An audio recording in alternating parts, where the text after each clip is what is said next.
नमस्कार दोस्तों, मैं हूं अंजलि और बिहारी चैनल में आप सबका स्वागत है। आज हम एक बहुत ही गंभीर विषय पर बात करने आए हैं। दरअसल एक दिन पहले 14 तारीख को बिहार का एक होनहार लाल हमारे बीच नहीं रहा। जी हाँ, मैं सुशांत सिंह राजपूत की बात कर रही हूँ। मीडिया के थ्रू कहा जा रहा है कि उन्होंने सुसाइड कर ली है। खबर अभी तक यही आ रही है कि उन्होंने सुसाइड कर लिया है, लेकिन दिल और दिमाग जो है ना, वो मानने को तैयार नहीं है कि उन्होंने सुसाइड किया होगा। ऐसा क्यों?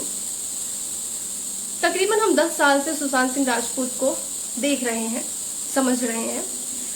एक ऐसा लड़का जो एनर्जी से भरपूर है, एक ऐसा लड़का जो सपने जीता है, एक ऐसा लड़का जो ख्वाहिशें पूरी करना चाहता है, एक ऐसा लड़का जो एक छोटे से शहर से निकलकर मुंबई जैसे महानगर में पहुंचता है, अपनी मेहनत से मुकाम बनाता है, एक चमकता हुआ सितारा बनता है।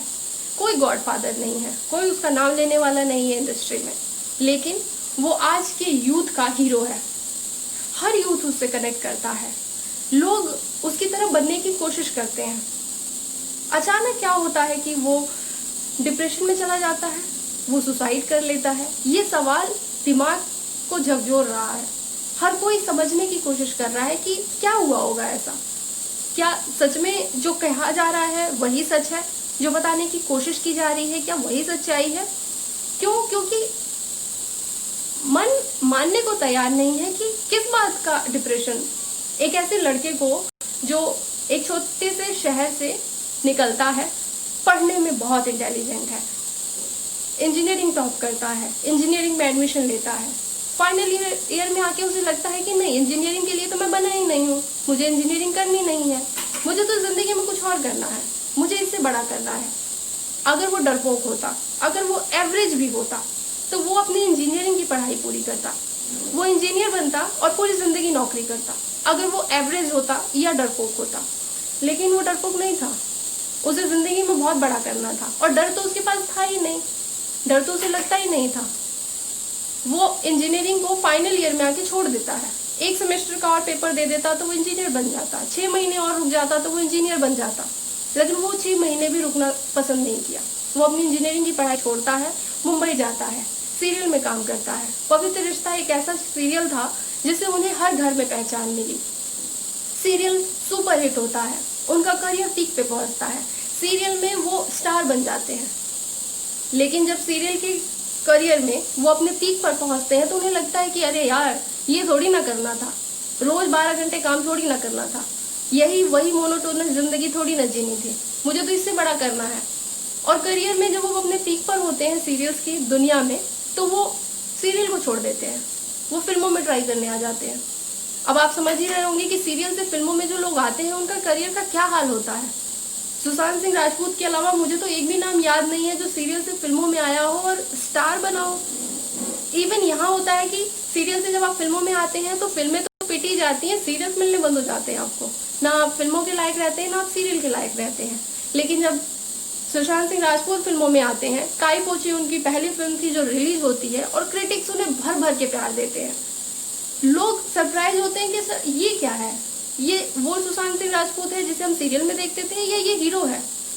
उनकी पर्सनालिटी में वो हीरो वाली बात थी। जब वो बड़े पर्दे पर नजर आए तो लगा कि यार ये तो हीरो है। किसी को याद ही नहीं रहा कि वही लड़का है जो पवित्र रिश्ता में नजर आता था। हर कोई ये सोचता था कि ये तो पैदा ही हीरो हुआ है, ये बना ही बड़े पर्दे के लिए था। और एक के बाद उनकी और फिल्में आती हैं और सब फिल्में बहुत कामयाब, बहुत सुपरहिट। लोग कह रहे हैं कि उन्हें डिप्रेशन हो गया था पिछले 6 महीनों से। मान कैसे लूं कि उन्हें डिप्रेशन हो गया था? 9 महीने पहले उनकी फिल्म रिलीज होती है और फिल्म 100 करोड़ से ज्यादा का बिजनेस देती है। आप विश्वास करेंगे कि 3 महीने पहले जिसकी फिल्म रिलीज हुई हो, उसे 3 महीने के बाद डिप्रेशन हो जाता है और 6 महीने बाद वो सुसाइड कर लेता है। यानी पहली फिल्म को रिलीज हुए और आज के समय में 9 महीने का गैप है और 6 महीने से कह रहे हैं कि उन्हें डिप्रेशन था, जिससे 3 महीने पहले ही उनकी 100 करोड़ फिल्म कमाई करती है। इतनी सुपरहिट फिल्म होती है, यूथ उसे इतना पसंद करता है, क्रिटिक्स उसे इतना पसंद करते हैं।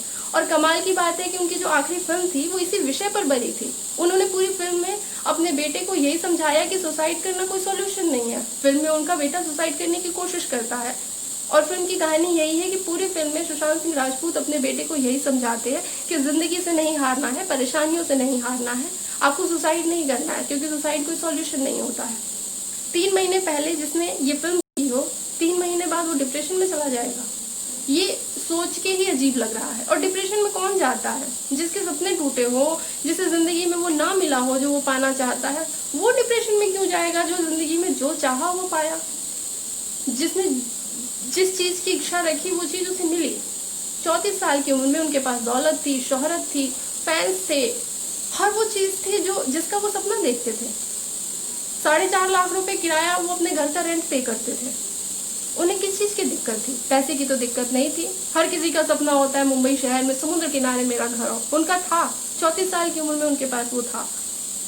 डिप्रेशन क्यों होगा? उस घर में बैठ के उन्हें किस बात का डिप्रेशन होगा? आप उनके इंस्टा खोलकर देखिए, सपनों से भरा हुआ एक लड़का, जिसके 15 दिन पहले, 30 दिन पहले वो ऐसे पोस्ट लिख रहा है कि आप जिंदगी को कैसे जिए वो बता रहा है। वो कह रहा है कि मैं पूरे दिन क्या करता हूँ, मैं 7 घंटे की नींद लेता हूँ, मैं मेडिटेशन करता हूँ, मैं एक्सरसाइज करता हूँ, मैं कुछ लिखता हूँ, मैं कंप्यूटर और गेमिंग के लिए अलग से समय निकालता हूँ। ये जिंदगी जीने का तरीका है, आप भी ऐसा कीजिए, आप ट्राई कीजिए। वो लोगों को तो जिंदगी जीना सिखा रहा है और कहा जा रहा है कि उसे डिप्रेशन था, वो 6 महीने से गोलियां खा रहा था, वो डॉक्टर के पास जाता था। कमाल की बात है, मतलब उनके इंस्टा से उनकी डिप्रेशन का तो पता ही नहीं चल रहा है, लेकिन मीडिया बताने की कोशिश कर रहा है। इसके पीछे का रीजन क्या है नहीं मालूम, क्या लॉजिक देने की कोशिश की जा रही है नहीं मालूम। लेकिन क्या ये सच में सुसाइड है? कुछ लोग कह रहे हैं कि सुसाइड के लिए उकसाया गया, यानी माहौल ऐसा बनाया गया, अगर वो डिप्रेशन में भी गए तो उनके लिए ऐसा माहौल तैयार किया गया कि कोई भी आम इंसान सुसाइड कर ले। उनकी लास्ट फिल्म सुपरहिट होती है और उसके बाद कहा जा रहा है कि उनको 7 फिल्मों से निकाल दिया गया। क्यों? क्या किसी बड़े नाम से उनका झगड़ा हो गया था? कहा जा रहा है कि उनपे स्पेशल बैन लगा दिया गया था कि इन्हें कोई फिल्म में साइन नहीं करेगा। एक इतना टैलेंटेड लड़का जो अपने बल पर इंडस्ट्री में इतनी बड़ा मुकाम हासिल करता है, उस पर बैन लगा दिया जाता है 4 लोगों के द्वारा। वो 4 लोग जिन्होंने इंडस्ट्री का ठेका लिया हुआ है कि उनके बच्चे तो इंडस्ट्री में काम करेंगे, लेकिन बाहर से कोई लड़का आता है, अपनी मेहनत से कुछ करना चाहता है, तो उस पर बैन लगा दिया जाएगा। क्यों? उसे इतना टॉर्चर किया जाएगा, ऐसा उसके लिए माहौल बना दिया जाएगा कि वो सुसाइड कर ले। कमाल की बात है। नेपोटिज्म का नाम लेकर इंडस्ट्री में पिछले काफी दिनों से बात चल रही है। वो खुद भी बात करते थे, वो खुद कहते थे कि नेपोटिज्म इंडस्ट्री को बर्बाद करके रख देगा। वो अपने इंटरव्यूज में लोगों से अपील करते थे कि आप प्लीज मेरी फिल्में देखा कीजिए, ये इंडस्ट्री मुझे एक्सेप्ट नहीं कर रही है। वो बहुत बार ये बात कहते थे, लेकिन शायद हमने सुनने में और समझने में देर कर दी, या देर क्या कर दी, उनकी हर फिल्म तो दर्शक पसंद करते ही थे। 100 करोड़ एक फिल्म कमाती है। खान्स क्यों जाने जाते हैं? क्योंकि उनकी फिल्में 100 करोड़ कमाती है। एक लड़का जो खान्स को टक्कर दे सकता है, जो अपने बल पर फिल्म को 100 करोड़ कमा के देता है। धोनी, जिसे मतलब आप भूल नहीं सकते हैं। लोग धोनी से प्यार करते थे, लेकिन जब सुशांत सिंह राजपूत ने धोनी फिल्म की तो लोग सुशांत सिंह राजपूत से प्यार करने लग गए। लोग भूल गए कि ये कैरेक्टर धोनी का है। लोग तो सुशांत सिंह राजपूत को धोनी समझने लग गए। एक कैरेक्टर को उन्होंने पर्दे पे इतनी खूबसूरती से उतारा कि मतलब समझ ही नहीं आया कि सामने स्क्रीन पर धोनी खेल रहे हैं कि सुशांत सिंह राजपूत खेल रहे हैं। एक टैलेंट से भरा हुआ लड़का, एक सपनों से भरा हुआ लड़का सुसाइड कर लेता है। मतलब ये थ्योरी पे विश्वास करना मतलब समझ में नहीं आ रहा कि कैसे करी जाए।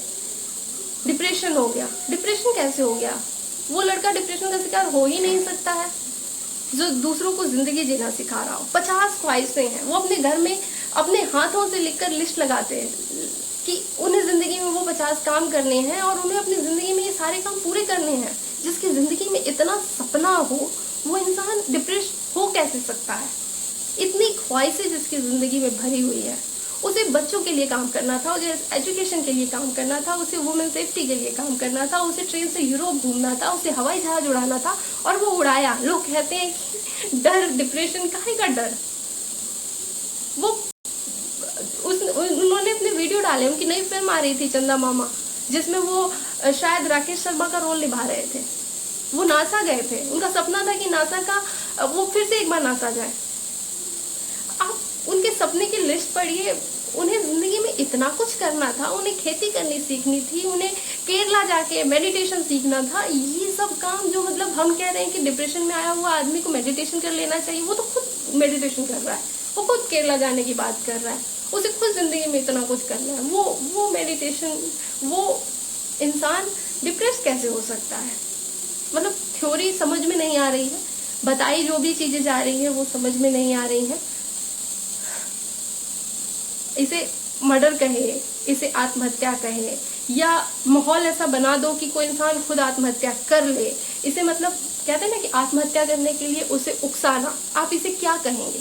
परिस्थितियां इस तरीके से बनाई गई और बॉलीवुड में आप समझ सकते हैं कि किस तरह का प्रेशर दिया जाता है, किस तरह का माहौल बनाया जाता है। और मुझे तो इस बात पे भी विश्वास नहीं है कि उन पे अगर 7 फिल्मों से उनका रिजेक्शन भी कर दिया गया तो भी मुझे नहीं विश्वास कि वो इंसान इस बात पे भी डिप्रेस हो जाएगा, वो इंसान इस बात पे भी सुसाइड कर लेगा कि उसके लिए उसे 7 फिल्मों से निकाल दिया गया। उसका जो सफर था ना, 34 साल की उम्र में बिहार के पटना से निकलकर मुंबई तक पहुंचना, 10 फिल्में देना, लगभग सारी सुपरहिट, एक स्टारडम, एक पैसा, एक रुतबा सब हासिल करना 34 साल की उम्र में, ये सफर अपने आप में कंप्लीट है। इतना खूबसूरत सफर करने के बाद किस बात का डिप्रेशन होगा किसी को? समझ नहीं आ रहा है, लेकिन मीडिया है बता रहा है कि डिप्रेशन है, उन्होंने सुसाइड कर लिया, फांसी से लटका हुआ उनका शव मिला। अलग अलग थ्योरीज है, अलग अलग चैनल अलग अलग बातें कर रहे हैं। कुछ लोग कह रहे हैं कि दरवाजा खोल के दोस्त उस घर में थे, उन्होंने दरवाजा खोला और उन्होंने शव को नीचे उतारा। कुछ कह रहे हैं कि नौकर ने फोन किया, पुलिस आई और पुलिस ने शव को नीचे उतारा। दोस्त उस कमरे में थे, उनके साथ थे, उस घर में थे, उन्होंने जूस का गिलास पिया। 10 बजे वो अपने कमरे से बाहर निकले दिन के, उन्होंने जूस का गिलास पिया और फिर वो अपने कमरे में गए। और फिर वो उसके बाद कुछ घंटों बाद दोस्तों ने दरवाज़ा बजाया और उनका कोई रिप्लाई नहीं आया, तो चाबी वाले को बुलाकर दरवाज़ा खोला गया और कमरे में जाके देखा गया तो फांसी से उन्होंने खुद को लटका लिया था। ये थ्योरीज आ रही हैं। थ्योरीज इतनी अजीब हैं कि विश्वास करना मुश्किल है। चाहे जो भी थ्योरी आ रही हो, जो भी बात हुई हो, प्रॉब्लम और मुद्दा ये है कि एक टैलेंटेड लड़का, एक एनर्जी से, एक सपने से भरा हुआ, एक गुणों से भरा हुआ लड़का हमारे बीच नहीं रहा। क्यों नहीं रहा?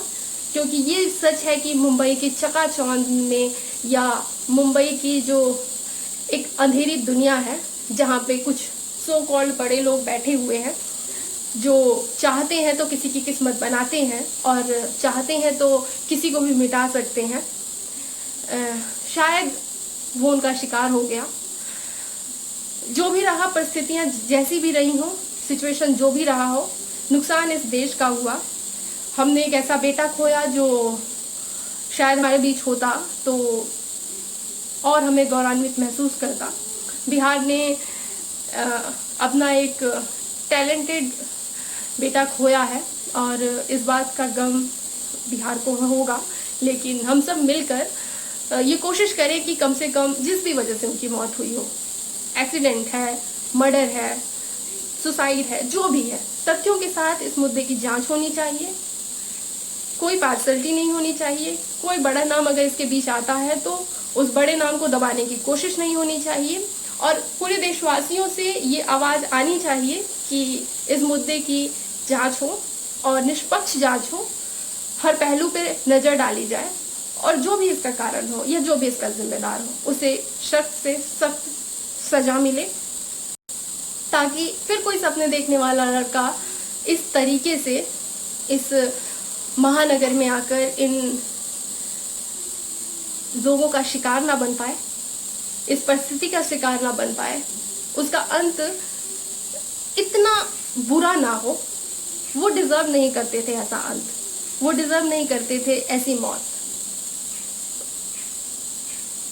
उनके लिए या इस देश के लिए, बिहार के लिए एक बहुत ही दिल दहला देने वाला बात ये घटना है और हम सबको ये आवाज़ उठानी चाहिए कि इस बात की निष्पक्ष जांच हो, परिवार को इंसाफ मिले और सुशांत सिंह राजपूत की आत्मा को शांति मिले। हम सब की ये दुआ है। नमस्कार।